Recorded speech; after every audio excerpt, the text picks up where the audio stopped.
Hello,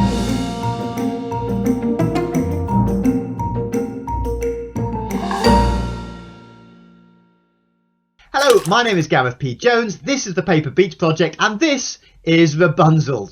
What?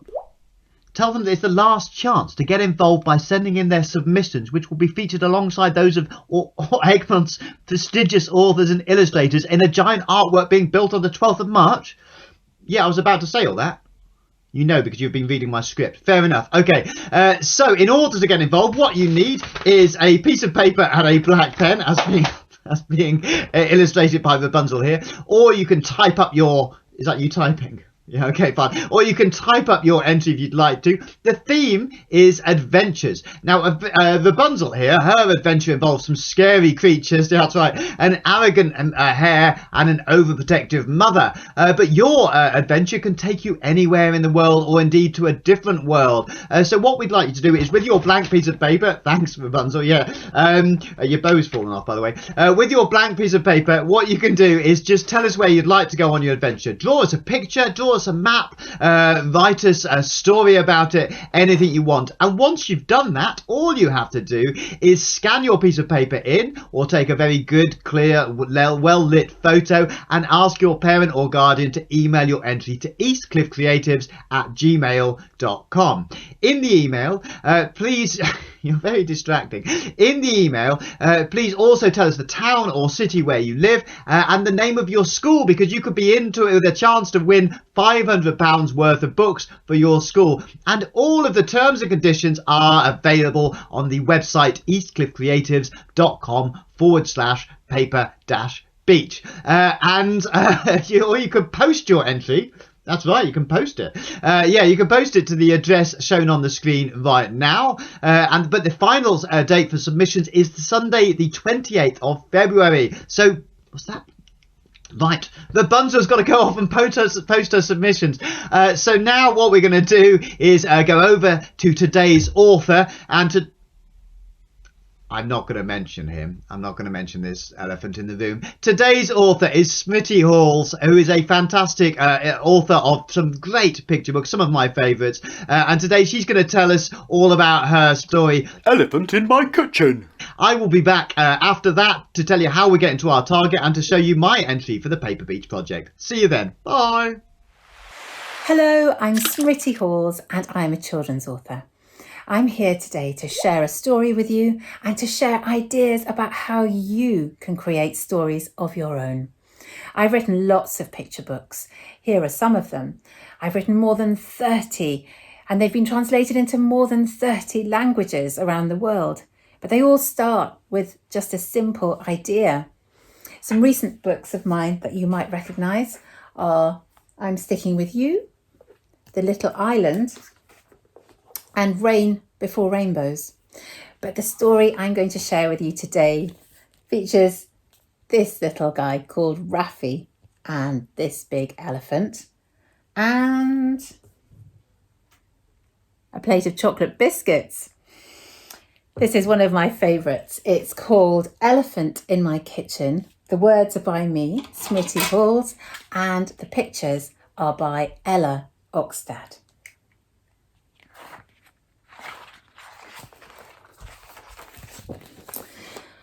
There's an elephant in my kitchen. It's true, I kid you not. She's found the chocolate biscuits. She's eaten up the lot. When I asked politely who had let her in, she lifted up her great big trunk and put me in the bin. Oh dear, Raffi doesn't look too happy about that, does he? I'm not surprised. I wouldn't like to be put there. A gorilla's in my bedroom. He's pulling out my toys. He's made the most enormous mess and loads of noise. A rhino's reading stories while bouncing on the bed. A panda's playing badminton with knickers on his head. Can you see that? This bedroom looks like complete chaos. I wonder if that's what your bedroom looks like at home. I hope not. Oh dear, we're in the kitchen now. And it says a polar bear is in the freezer eating our ice cream. taking all my lollies. It makes me want to scream. A penguin's pecking popcorn. A wolf is wolfing cake. A chimpanzee is mixing up banana chocolate shake.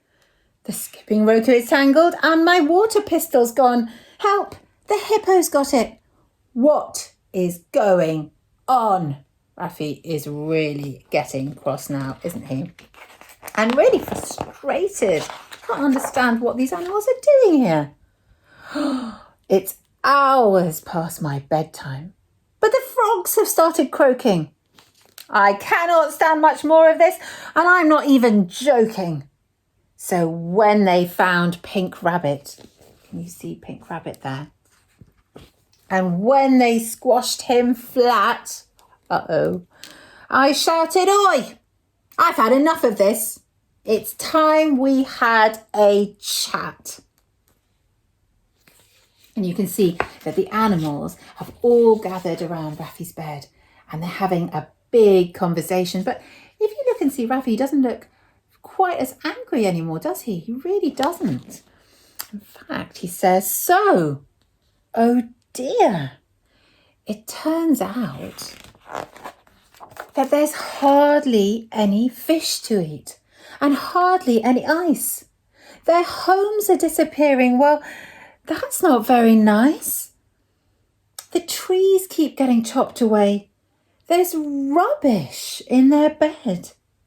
There's barely any food, and so they're around my house instead." It's all making sense now. "It's our fault," says Rafi. "We've got to do something." And can you see? He's got a big piece of paper and he's making something called the Big Plan. And he's invited all his friends around and they are thinking of ways that they can protect the planet and all the creatures who live on it. Isn't that brilliant? So they're writing all their ideas here and they're using their combined ideas to make this big plan. Rafi says we've got to do something because tigers live in forests, not on our settee. You see that tiger has got the remote control and looking far too comfortable, I think. Yes, tigers live in forests and not on our settee. Whales should not take bubble baths. They should be in the sea. Elephants drink water, not my fizzy pop. Snow leopards need the mountain tops. This has got to stop. Look at this snow leopard. He's snuggled up in Rafi's bed and he's got all Rafi's cuddly toys around him. Rafi says we'll make their houses cosy. We'll make them safe and strong. We'll give them peace and quiet to live where they belong. Our world belongs to everyone. Let's make sure that we share. Let's work to save our planet and show them that we care. And you can see that he and all his friends are busy recycling things, gathering up all their toys to swap and really trying to make a difference. Because, says Rafi, if we cannot change our ways and fix our world together, the animals will have to come and live with me forever. Oh no, can you see what's happened? All the animals have completely moved in and they are inhabiting every room in the house. In fact, the house is so full that there's only room for Rafi to sit on the roof. And I don't think that's a very good solution, is it? I hope you enjoyed that story. It's got quite a serious issue at the heart of it, but luckily, here's Rafi's big plan that he's made together with all his friends. And that's a really happy outcome, isn't it? Because this is full of ideas about how he and they are going to protect the planet and all their friends on it. And they've got really great ideas like picking up litter, swapping toys instead of throwing them away, not using plastic straws anymore, doing lots of walking and cycling, planting more trees. They've got lots of good ideas, recycling, reusing things. I love this one. Protect the bees, it says. That's really important, isn't it? And this is funny, there's a picture that Ella's drawn of a compost heap and it says, feed the worms. Now it's your turn to join in. Today's task is all about how to end a story. Over the course of these events, you've learnt how to create and illustrate your own character. You've created imaginary worlds for them to encounter. You've learnt about including non-fiction elements, so including some facts in your story. And you've even created a monster for your character to encounter. There have been lots of adventures along the way, but now it's time to think about how to end the story. And there are so many different ways that you can do this, but I want you to focus on three different options that I'm going to give you. So the first one is a happy ending, where you resolve all the issues, where you tie up all the loose ends, where your hero turns out on top, saving the day. Option number 2 is a surprise ending. So there could be a kind of twist in the tale. For example, your monster could turn out to be not such a monster after all. Perhaps they were grumpy because they were just having a dreadful day. Perhaps your hero and your monster turn out to be the very best of friends. Or your ending could be open-ended, and that's option number 3. What do I mean by that? Well, if you're enjoying writing your story, you could try and end this one in a way that leads directly onto your next story. So you could use what's called a cliffhanger. You might have heard that expression before. It's where you have a nail-biting finish and you end your story in such a way that you can immediately jump on into another adventure with the same cast of characters. Perhaps that's an option that you want to explore. The ending in my own story, of course, was a hopeful and a happy one. Even though the issue in it was quite serious, Raffi had his big plan to help the animals get back to their proper homes around the world. So you could choose a happy, hopeful ending like mine. So what I want you to do next is to choose which type of ending you want to use. Is it going to be a happy one? Is it going to be a surprise one? Or are you going to have an open ending, which takes you on to another story? Once you've chosen, write a plan about what that ending would look like. What is the final finish? What will your main character end up doing? Just make notes to begin with, but if you're feeling confident, perhaps you can carry on and start writing. Why don't you pause the video now and speak with your grown-up about how much time you want to set for this task. Then don't forget to come back when you're finished so I can find out how you've done.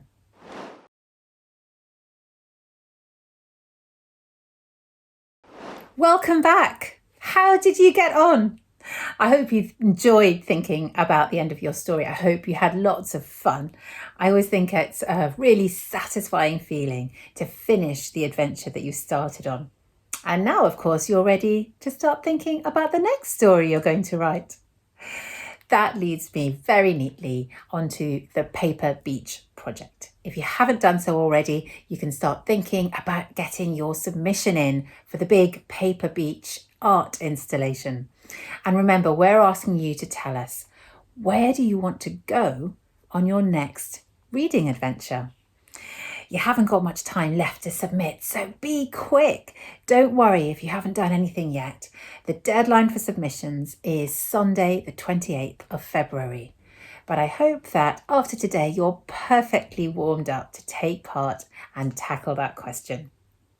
Gareth is going to tell you all about how you can create and send your entry in just a moment. But before I hand over to him, I just wanted to share with you my entry. For my submission, I answered the question, where does reading take you?